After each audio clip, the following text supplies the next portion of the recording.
Okay, this goes out to the Barry Harris study group, the Harmonics by Alan Kingstone's book that we're studying.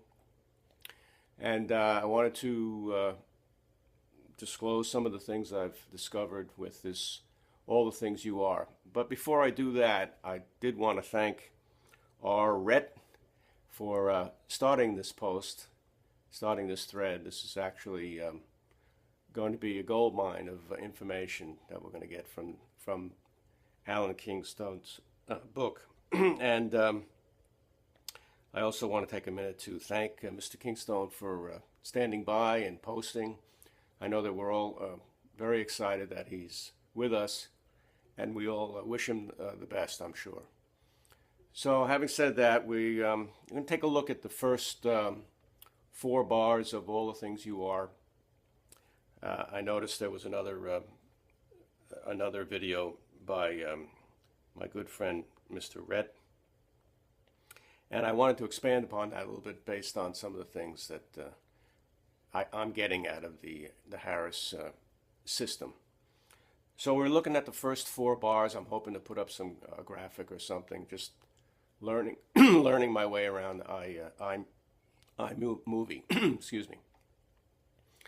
And the first 4 bars and the first four chords. F minor 7, which we I'm sure no longer look at as F minor 7 anymore. It's part of the A flat 6 scale, to B minor 7, to E flat 7, to A. So we have a 6-2-5-1 movement. Now right away, the F minor 7 is right in the midst of the scale, the A flat scale. Barry Harris, A flat 6 diminished scale.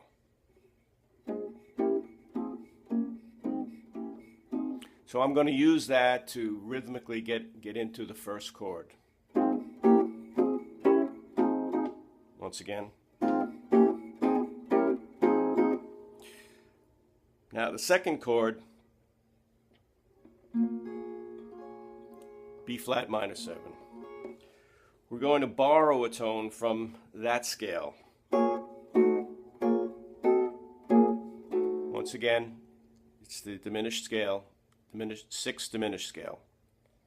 And we're going to borrow the E flat, bring it into this chord.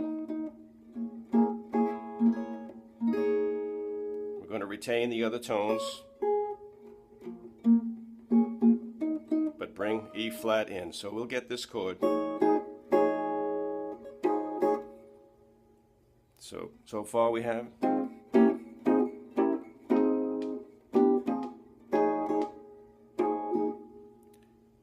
then I'm going to return back to the F minor 7.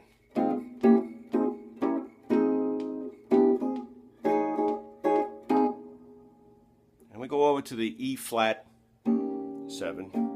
Okay, here we are at the E flat 7 chord. And here's our diminished scale.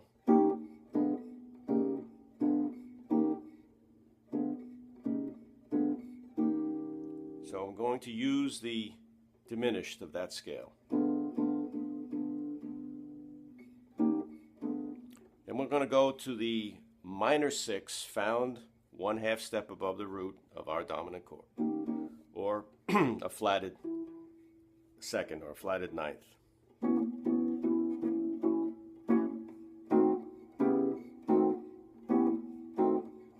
And we're going to use this inversion, 3rd inversion, with the 6 in the base of that.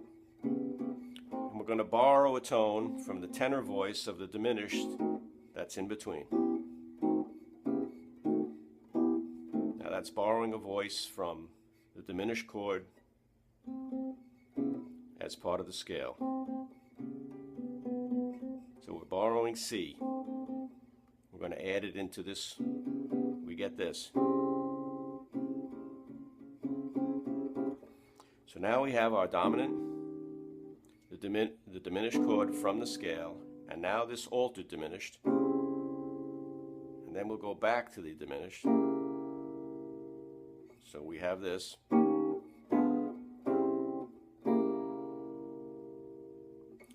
Now for the last chord, A flat 6, we're going to again use the Harris scale.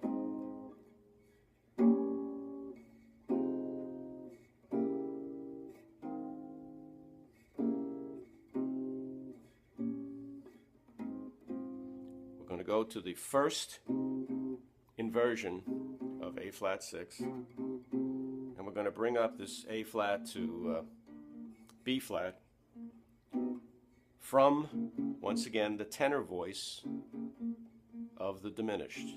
So we're using this diminished found on the 4th of the scale. We're going to use the B flat and incorporate it into our first inversion. So we get this chord.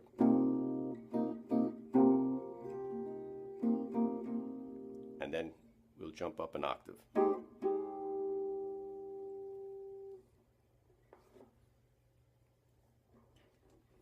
Okay, so let's review what we have so far. We're starting F minor 7, and we're using the scale to rhythmically get into that chord. And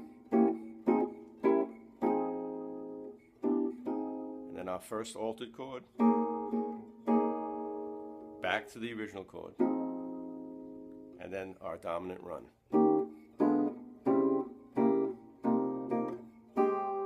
Once again, the dominant chord, it's diminished, an altered diminished from the minor 6, 1/2 step above, the diminished, and then an altered A flat 7, A flat 6, I'm sorry, that's altered also from the scale.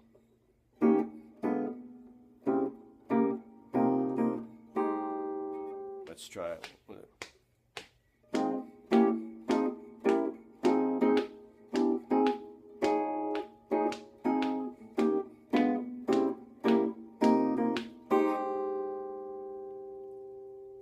Okay, hope that gives you some food for thought, and thanks for all you've done.